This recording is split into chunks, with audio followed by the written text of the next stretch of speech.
All right, welcome, Joe. We are going to be having a conversation with Joe about his experience in leading church in Gallatin, Tennessee, and I think it's going to be really helpful. Joe, we've you came out how long ago to intensive, Uh, September 2019, I came out to intensive.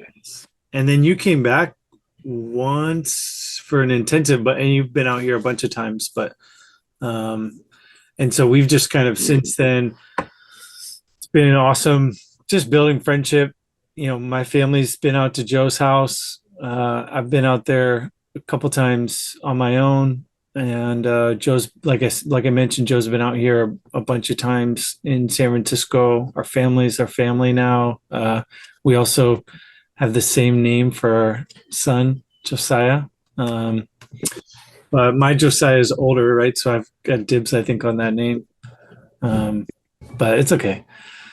Uh, so Joe, part of Joe's unique story is that he came having led a church in a building, traditional church for, you said it was for how long? About 12 years. Yeah. By the Yeah. time when I came to intensive, yeah, it's about right at 12 years. Yeah. And so Joe's got a really cool story as far as the process of kind of taking these convictions that God was putting on him and walking them out now in shifting culture, changing some things structurally. So I'm excited for you to be able to share more about that. So maybe, Joe, could you start with maybe some of the backdrop, how those convictions were developing, a little bit of your experience leading in the church prior to us getting to know each other? Yeah. When I gotten saved, I ended up in a small church in a really bad neighborhood. But immediately just kind of approached my walk with Christ head on. And didn't realize what was happening, which was we were a small church. Like I said, we all lived close to the church. We spent a lot of time together. And so I was naturally being discipled, but I didn't really notice. And we never really called it that. After about 10, after about, after about 10 years or so, my pastor decided that he was being called to a different church, and they asked me to step up and take over the church. When I did that, a lot of people left with him. And so we were left at a pretty small number. But as the church started to grow again over the next 10 years, it was people coming to church like anybody does to hear preaching or to be a part of the outreach or something. Just they were traveling to us. And after about, I don't know, 8 or 9 years or so, I started to realize, well, there's no other guys like me coming up behind me. No one's really like hanging around. Nobody's, people get close and then they move on to the next church or something. So it was real burdening me. And started to see God on it, and really, I put together anything I could think of to fix it. We started a discipleship school. We started to do more meetings, more outreaches. And after about 10 years of being the senior pastor, I was really struggling with like what happened next? Are we just really existing just to exist each meeting time? And that's what it started to feel like. And I was invited to go to Israel in 2017 and spend time with a kibbutz or a community that is an Acts 2 community, all in. They do community owns the houses, the businesses, the cars, everything. They share life together. And I spent about a month with them in 2017. And by the end of that month, I was on one hand super encouraged. And on the other hand, I was just broken because Mm. I'm watching all these men and women of God walking in their giftings. I heard sermon after sermon, and it was different people giving them. And they were like amazing men talking about God from their own heart and experience. And so, end of my time there, I was just like, God, how does this even happen? I don't have anything like this in my context. And God was very clear and spoke a word that it took me time to process, which was, if you don't want to be the man, don't be the man. And I processed that as okay, the way I'm doing things is the way we all do things, which is train some guys up, get them to about 90%, and then ask them to just stand there and wait until maybe you leave or something else happens. And it just wasn't working. So I went back from that trip 2017 and immediately started to meet with everyone in the church. I think we had maybe, I don't know, 70, 80 people at that time or something. And sat them down and said, okay, I'm going to give up my salary and I'm going to step back and I'm going to call you guys forward, the ones that are qualified. And we're going to start like doing this as kind of a plurality of elders type approach and share preaching and share responsibilities. And in my head and in my heart, it was like this, we're going to walk like the church. And to everyone else, it was a horrible idea. And those guys didn't want to do that job. And they were paying me so I would do it. And they didn't like not having that guy to call on and have the guy preaching they were used to and all that stuff. And so really, Sean, for like 2 years, it was, if I would have thought I could have left or I had another idea of what to do, I probably would have left because it was just discouraging to watch the church go from, 80-ish people down to closer to 30 over a 2-year period. And, to all these people I relied on, they were all gone. And it was a struggle. But again, where else can I go? And you think they were they were leaving during that time because you were trying to ask for more? Or Absolutely. Yeah. And it was, I mean, they were clear. It wasn't that they were making up excuses. They were just like, hey, I don't have time to be doing this. And we don't want to hear this guy stumble through learning how to preach. We came here to hear you preach or, whatever the reasons are. And it's not that I didn't understand any of the reasons. It's just that I didn't know what else to do. And, part of our testimony is I'm from Detroit, Michigan, and we're driving home driving to visit family for Christmas, I think, or no, over the summertime. And my wife is with me in the car and she's listening to a book after this 2-year period I just talked about. And she's like crying and I'm doing the husband thing of, let me not look at her because I don't want to know what's going on. I don't want to get in trouble. So I'm just going to let her cry and hope, because she'd look at me every once in a while and I think, oh, I don't know what she's listening to, but I'm going faster. Please let me get out of this car. And so I don't know how long down the road, and she turned to me and said, will you stop? Can you pull over? Because I have to talk to you. And I was freaked out. I don't know what she's listening to. And she turns and I pulled over and she turns to me and she said, I am so sorry. For 2 years, you have been like saying these things and trying to move the church and I'm resisting you and I'm struggling and I'm listening to this book, Letters to the Church, and Francis Chan is saying like all these things that you've been saying for 2 years. He's saying, I hear him saying it and I'm apologizing to you because when he's saying it, I'm hearing it, but you've been saying it. And then she said, will you call Francis Chan and tell him that there's people out there that think like him or whatever?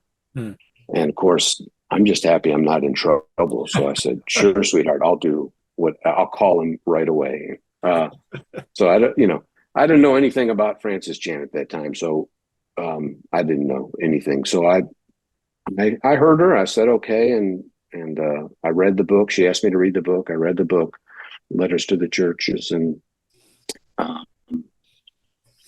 went on the website. To my surprise, there was no contact Francis Chan button. So I just kind of looked around the website. I know. I expected. You're the first one that's tried to reach out to him. So maybe that's why. That's probably why. And I found the Church Intensive on there. Yeah, you ended up with a white guy and a Mexican instead of a Chinese guy. That's exactly right. No Francis Chan for a while. And I went to the intensive in 2019 in September, and it only took me 2 days spending time, specifically you and Rob and Matt Chan and Justin and Tim Sue and a couple of the guys that were there at the time. And it didn't take me long to realize, okay, you know what? These guys are walking in discipleship.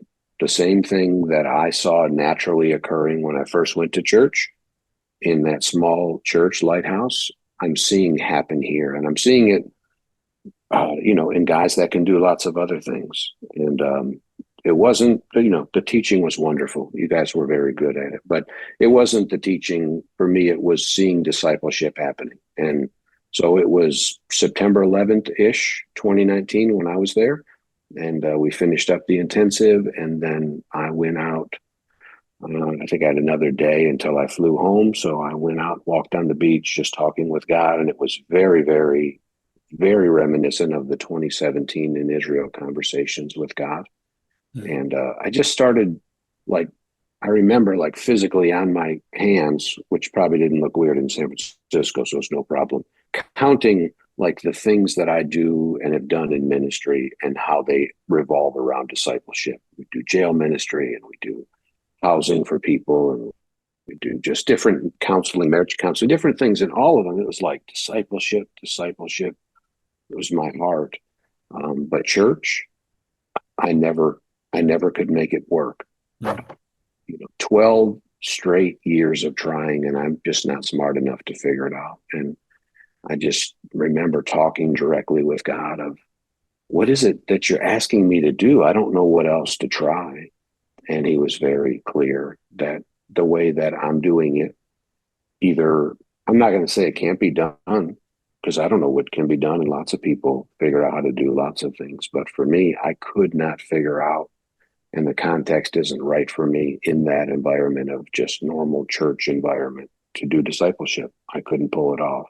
And so I left. That was a Friday that I left there, I think. Saturday, when I got back here to the church was in Nashville. I live about 20 minutes outside of Nashville in Gallatin. And I went to the only guy that was still stuck around of the guys I asked to please step up, and said, talk with him. And then the next day was Sunday, and I approached the church and said, this is the last one for us as a family. That I've really been half stepping this for the last 2 years and wanting to make models work that really aren't. I'm going back and forth to Israel, spending a month at a time, 5 different times over that 2-year period. And I'm coming back to this church and trying to make you guys act and live like you live in a community, and you don't. And it's not fair, and it's not maybe even what you've been called to. So if you want a regular pastor, I'll help you find one. You guys can keep going, but we're going to meet next Sunday in our home. And so that was our first Sunday, which would have been September 25th-ish. We met in our house. Actually, most of the people from the church came that first Sunday, about 30 of them at that time. That was our first meeting. We ended up giving the church, we owned the building, so we just gave it to another church and let them stay there. And then we came to the house. And so that was 4 years ago. Just a couple of weeks ago was our first meeting. Yeah. It's funny because we've seen, like, in 7 years of intensive, we've seen different people approach it in different ways as far as transitioning. Some, it's like, man, we're going to slow play it, right? So maybe first year we'll do like one Sunday a month in a home, and then we try to get people into small groups and try to raise up leaders. And so there's maybe that side of things, which the slow roll, and then there's the Joe side of things. Burn the ships, baby. Give the church away, and there's nowhere to go back to. You guys are not, this church building is going to be locked next week. You cannot come back here. That's the Joe side. That's maybe not the easiest way to do it, but yeah, exactly. I think I was gasping for breath at that time anyway. So, but it was a long journey leading up to that, and that's as helpful as you're sharing that. Just and I think a lot of us identify with that. As far as the conviction building and what you're expressing, being like, and you don't know what to do, and that's a really hard spot to be. And it's cool to see how the Lord has led you and in His timing. And so I'm curious. So that happens, and what does the next Sunday look like? And then, maybe Yeah. the year following, how do you see people Hmm. responding to shifts? Obviously, it's more than just not meeting in a building, like you're trying to instill culture. What's that process like? Right. Yeah, great question. So we I had no reason to reinvent the wheel, as you know. So I came back and really, I talked with you and Rob before I left the intensive, and then leading up to me bringing Melissa back about a month and a half later. And we just kind of, whatever you guys did, we kind of just did. We didn't obviously become a We Are Church, but you guys had a reading plan. So we just started reading your reading plan. And the way you met is how we met. So we kind of just adopted what you did sort of right out of the gate, and start to apply it. Like I said, those 30 people or so came Sunday one. And man, some were excited, some were confused, but they were with it. They were going with it. They had already been, some of them I've been with for 20 years at that point. We've gone to the same church at that time. So they were really trying. But I would say there was no like 1 week nobody came, but over the course of the next year, those 30 people dwindled down to none of the same people. So we actually don't have anybody in that original 30 people that are still here 4 years later. And most of them, I don't think any of them lasted even after a year. But what was happening, and part of the reason they left is God was bringing new people in. I don't know where they were coming from because we weren't in a building anymore, but they would come. People we knew. Is now COVID had started after that, so churches were struggling to stay open, so people would come in. We didn't know COVID was coming, obviously, when we went home, but so the COVID here wasn't as big of a deal in Tennessee, so we never even missed a Sunday meeting. So for people whose churches shut down and things, they were coming. So that was part of it. But people were coming in who were excited about home church, and they were starting to really take ownership of the pastor in training, of the reading every week, of the sharing, of the outreaches we do every week and stuff like that. As a part of our service, we do outreach. And it was really convicting and pushing the ones that were just trying to kind of hang on. And then it was also giving them the freedom to kind of move on, because they weren't just going to leave me and my kids and wife alone in the house, though we were prepared to do it that way. I think as the new people came in, the older people thought, okay, they're going to be okay. We can leave now. And we have about 30 people now in our 3 home churches. We multiplied out. We followed the same multiplication model, pastor and training model, everything, even before we became a We Are Church. And we have about 30 people now. And it's all different 30 people. But it was like God just kind of moved one to the other. And it was a different group. So it's hard to watch people you've spent decades with leave. And obviously, someone comes to church a few times and then you never see them again. It's sad they're not there, but you don't really know them that well. But if you spend 6 or 7 months in discipleship and training and all that stuff with somebody and they leave, well, that's a lot harder to deal with. So the highs are, I guess, higher and the lows are lower. But the group of people that's around us now, I don't even know I wouldn't know where on earth to go find 30 people like that. In all honesty. Yeah, and man, as you're sharing, so good. A couple different questions are coming into my mind. I'll start with this one. I feel like a lot of people who might be in a similar situation, leading a more traditional church, but feeling convictions about changes. Maybe their biggest nightmare is what you expressed, which is a year into it, everybody's gone. Yeah. What would you say to that? And not just for maybe a senior pastor of a traditional church, but just in general, when as a leader in the church, if you're going to call people to more, so even backing up to when there was 80 that went down to 30, calling people to more, there's always this fear, like, what if people leave? What would that mean for, I don't know. I mean, there's just a lot of different ways the mind could go. What are your thoughts having experienced that? Well, my thoughts are probably, I don't know that they're just me. So but I'll share it. Like we all know the 80-20 rule of church. If you've been in church long enough, that 20% of the people do 80% of the work. I think everyone has heard that and seen that. So I would say it's purely logical to assume that if you're telling everyone that they have to work, that probably 80% of them are going to go somewhere else. And I think I don't know how bad that is. It's as a pastor and as a shepherd, it's like, oh, don't go, man, don't go, please don't go. This is going to be great. But as a co-laborer, which I also am, I don't know that I want to do my part and your part and still end up farther from God than when we started, seemingly. And that's probably a way too simplistic way to see it, but that's the way I do see it. My favorite part of the Bible is like the small letters, the ones from Peter and John, 1 John, 2 John, stuff like that.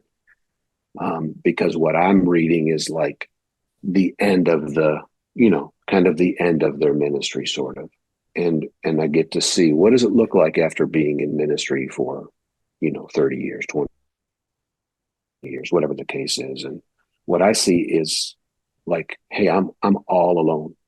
I have nobody I can even count on. I have nobody here. Like, the only guy I can trust is Timothy, and I'm going to send him to talk to you. And like, you see this, if we walk with God long enough, the group of people that we can even hang around with anymore seems to shrink to a lower and lower number. And I would say modern wisdom, maybe always wisdom, is get as many people around you as you can, because as long as they're around you, they are getting closer and closer to God, because you're obviously a godly man doing a godly thing with a godly, vehicle of church.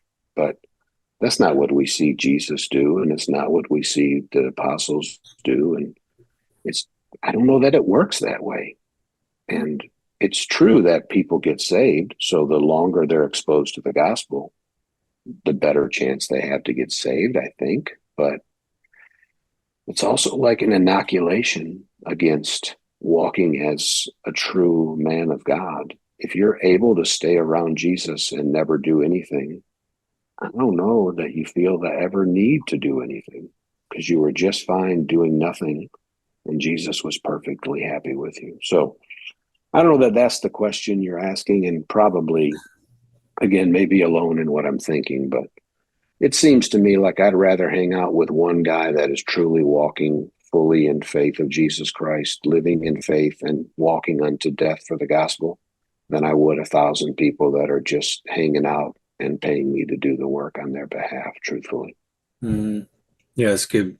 Yeah, and I think that it's helpful because it hits at the core of, I'd say, for church intensive and a lot of I think the people that we've connected with, conviction around the church is not about like form change. It's really, at the end of the day, like you're saying, with Jesus, it seems so clear he was not interested in just gathering a bunch of people who kind of liked him.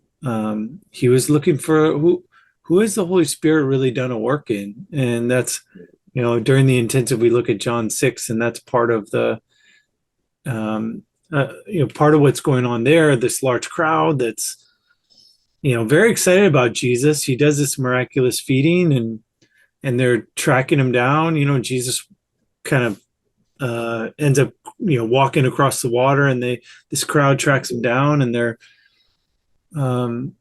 really adamant about trying to find him, and they're even using language like, man, this is the prophet who is to come into the world. Like, they recognize him being a prophet, and yet Jesus accuses them of seeking the wrong things. And he also then puts in front of them basically, that he's the bread of life. And do they really want to eat of him? And they're offended by this. They want physical food. They don't really want him like that. And they're excited for what he might provide, but they don't see him as beautiful and glorious and all satisfying and the bread of life. And as Jesus makes that, he kind of keeps pressing that issue with them, that he's the one they should want. They don't see it. And that's his words as all of them are walking away. And he says to the disciples, it's the spirit who gives life, the flesh has no help at all. And there's the Holy Spirit has to do a work in people. And I think that's a huge challenge for us as leaders in the church. And I'd imagine, our being in America really influences us on thinking that we can create a work of God, that we can, if you're good enough at it, if you're diligent enough, you can be a successful pastor. And successful pastor, of course, meaning what we tend to quantify it as, like numbers and success in regard to numbers. And that's not how it seems like Jesus defined success. Yeah. It's not how otherwise Jeremiah would be a failure. Jesus, I mean, what did he have by the end? 120, maybe 500 that are there for his resurrection, and many people walked away from him. So yeah, these are all things we know in the scriptures, and yet in my experience in leadership and having hung out with so many other pastors, we know it in the Bible, but gosh, experientially, it's something that's really hard to stomach. It's really hard to deal with people walking away.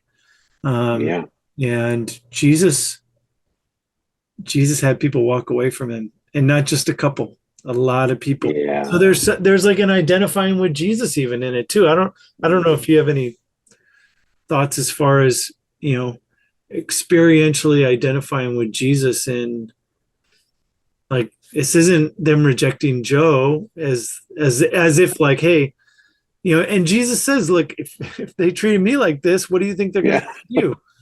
Amen.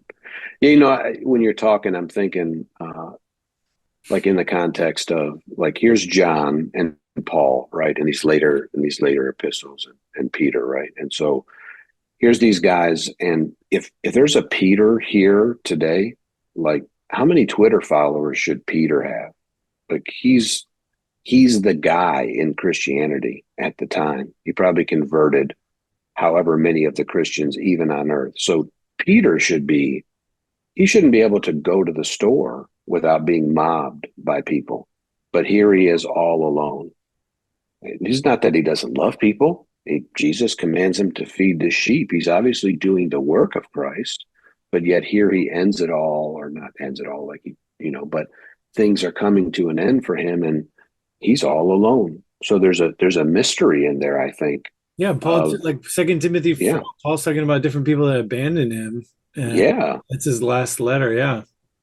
I mean, these guys should be, again, if there was a Twitter, they would be at the top. Like, everyone in Christianity on the face of the earth knows these guys, and they should be the most popular people in Christianity, but yet they're consistently or seemingly dwindling, just like Jesus did, just at the end where they run all away. And doesn't mean we should seek to chase everyone away, or I don't know, but whatever it is, there's a secret about how when we walk close to Christ, we are not going to be in crowds of thousands, probably. Doesn't mean people won't like us, maybe, or buy our books or whatever it is they might do, but you're not going to end up with a really big, close group of people, because it's just not that many people that want to follow after Christ, it seems. Yeah. And there never has been. And as you even use that example, I would imagine, if Peter chose to be on Twitter or whatever, like that, he would probably have a lot of people, following, or what do you do on, I guess following on Twitter.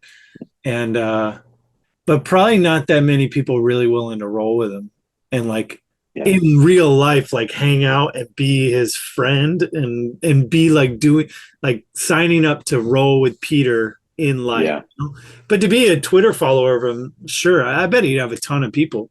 And there's something about that for sure where, if you can keep it at a safe distance. Right. We love, I think it's the prophet Ezekiel, where, the scriptures were talking, where basically they loved to come hear him talk, but as far as like executing on what he was teaching, like they weren't going to do that.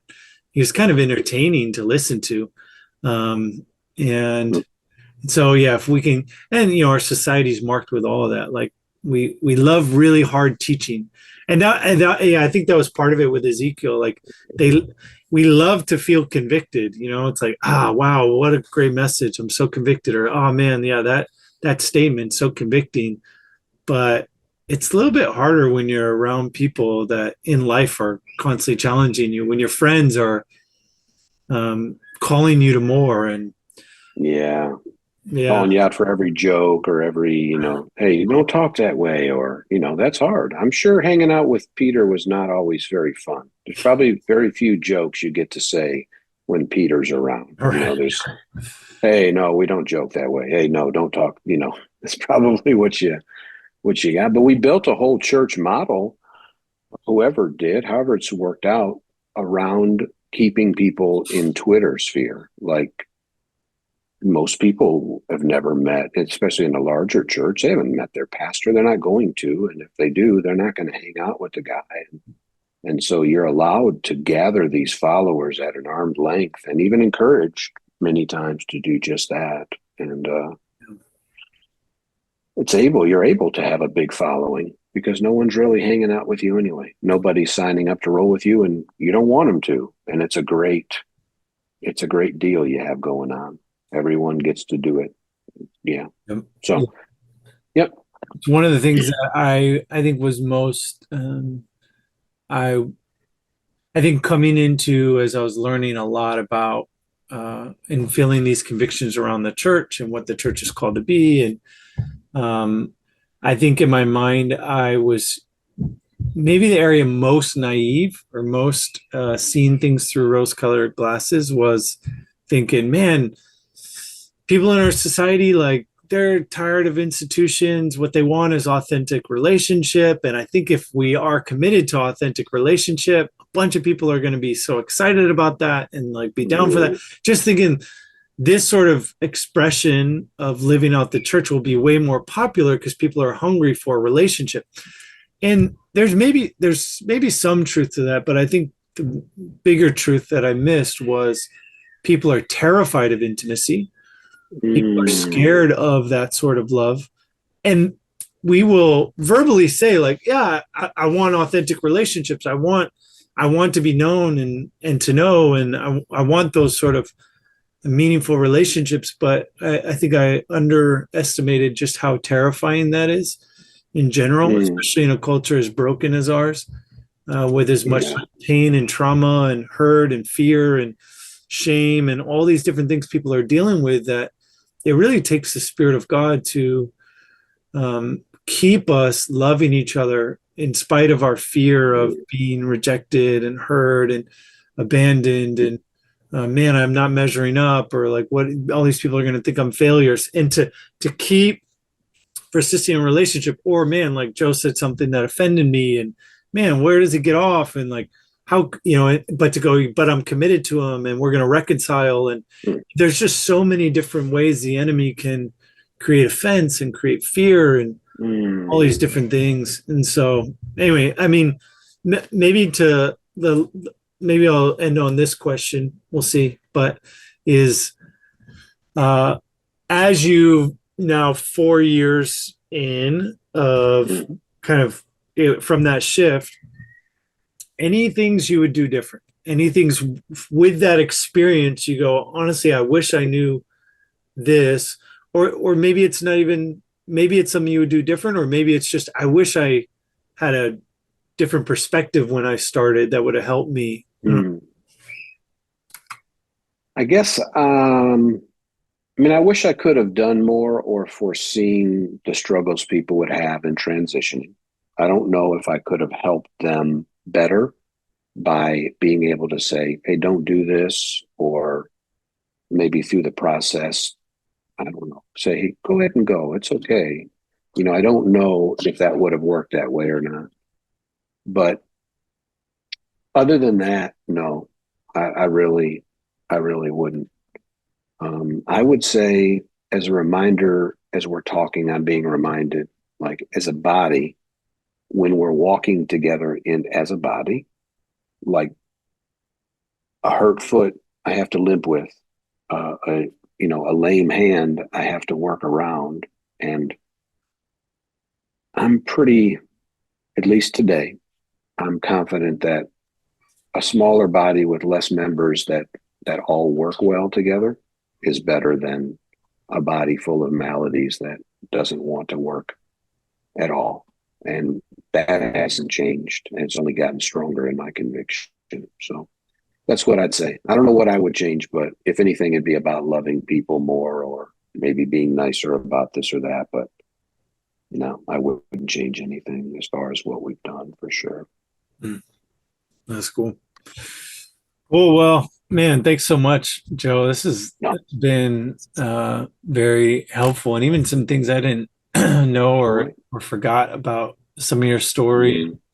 So yeah, and Joe and I were talking before the call too. There's different things that he's experienced in regard to kind of coming together with other churches in the area and networking, and part of that experience that we'll hope to press into in a video in the near future.